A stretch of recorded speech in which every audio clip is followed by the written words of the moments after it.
When I married Claire, I thought we were building a life of trust and honesty.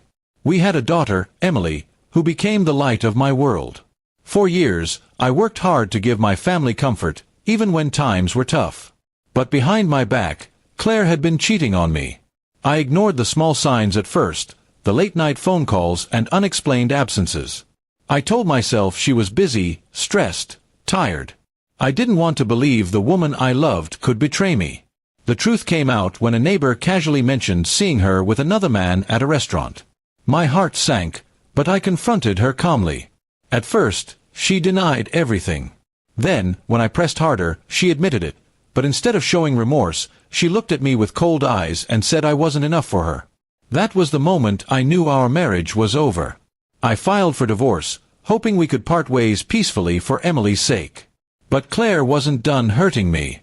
She wanted full custody, the house, and even demanded alimony. She tried painting me as a negligent father, a man unfit to raise his own daughter. Her lawyer was aggressive, and I felt cornered. The worst part came when Emily, my sweet little girl, took the stand. She looked at me, then down at the floor, and said things about me that weren't true, things Claire had coached her to say. Hearing my daughter claim I was never there for her and that I yelled at her often shattered me. I wanted to stand up and shout, but my lawyer squeezed my arm and whispered, "Let it play out."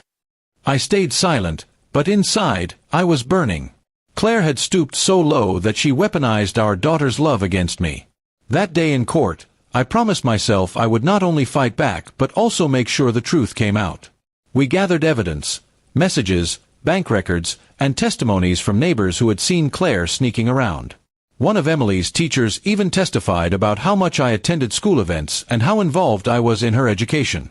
Slowly, Claire's lies began to unravel. My lawyer was sharp, and in cross-examination, it became clear Emily had been coached. When asked simple questions, she hesitated, looking toward her mother for reassurance. The judge wasn't blind to what was happening. By the end of the hearings, not only did I secure shared custody, but the court also awarded me a significant portion of assets Claire had tried to hide. To everyone's shock, I received a settlement that included 20 acres of land Claire inherited but had never disclosed. It was a legal blow she never expected, and it hit her harder than anything I could have planned. When the final ruling came, Claire's confident smirk was gone. She looked pale, defeated, and desperate. I walked out of that courthouse not just as a father who defended himself, but as a man who reclaimed his dignity. Emily hugged me quietly outside, tears in her eyes. She whispered, "I'm sorry, Daddy. Mommy told me to say those things." I held her close, forgiving her instantly. She was just a child caught in a war she never asked for. Over time, I started turning those 20 acres into something meaningful. I built a home surrounded by peace and nature, a place Emily could feel safe and free. I invested wisely, and the money I gained gave us stability I never imagined I'd have. For the first time in years, I felt the weight lift off my shoulders. I was no longer fighting to prove myself. I had won, not through revenge, but through patience and truth. Claire, on the other hand, spiraled. The man she cheated with eventually left her, and she lost the house she once fought so hard to keep.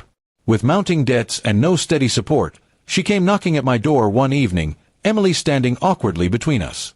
She begged for help, said she had nowhere else to turn.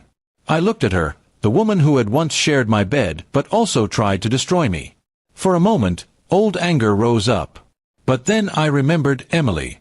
I couldn't let bitterness guide me anymore. I told Claire I would always support my daughter, but her choices were hers to live with. I gave her no money, no land, no second chance. She left that night with tears in her eyes. Emily chose to spend more time with me, slowly rebuilding trust.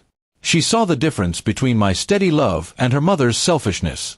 Our bond grew stronger as we worked on the land together, planting trees, fixing fences, and laughing in the open fields. Every smile she gave me reminded me I had made the right choices in court and in life. Word spread in our community about what had happened. Some pitied Claire, but many saw her for who she really was. People who once doubted me now respected me. I didn't flaunt my victory, but I didn't hide it either. I was simply a man who stood his ground when it mattered most. As months turned into years, I realized the land wasn't just property, it was a symbol of survival. It represented every tear, every betrayal, and every lie I had endured, but also the strength to rise above it all. What was meant to destroy me had become the foundation of a new life.